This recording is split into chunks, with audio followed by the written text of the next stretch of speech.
in World War II, all the propaganda, one of the major messages in all the propaganda was the phrase, loose lips sink ships. And that was because confidentiality, the enemies were everywhere. And if somebody just gave away one snippet of competitive information, then literally the enemy could sink warships.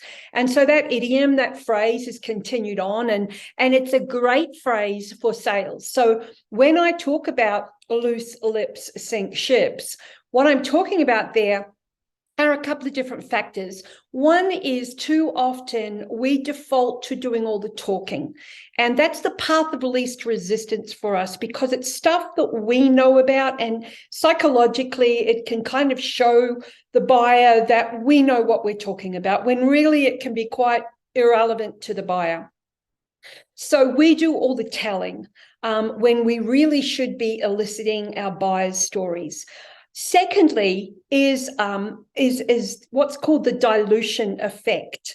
So sometimes you can be telling so much stuff, loose lips, sink ships, can also lose deals, because what you're doing is toward the end of a sale, especially whether it's in a proposal or whether it's in a closing statement, where you're actually diluting the benefit of what you've been speaking about. And I'm going to give you an example.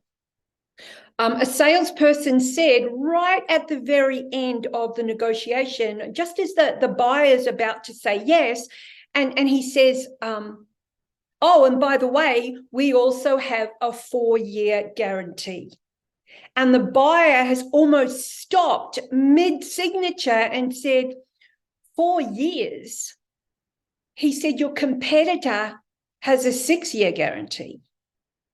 Now that just completely unwound the whole deal. So that's a classic case of where we can sometimes think that we're doing the right thing and we're kind of stacking benefit on top of benefit, but we're actually diluting the value of what we've already discussed.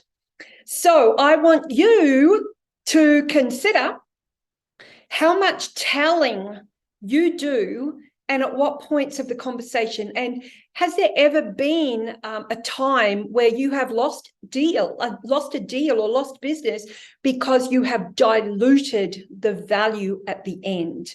So consider that World War II piece of propaganda and bring it into our sales environment today, because it's true. Loose lips don't only sink ships, they lose deals. So on that note, have an amazing day, have a productive and profitable day now, and I'll speak to you soon.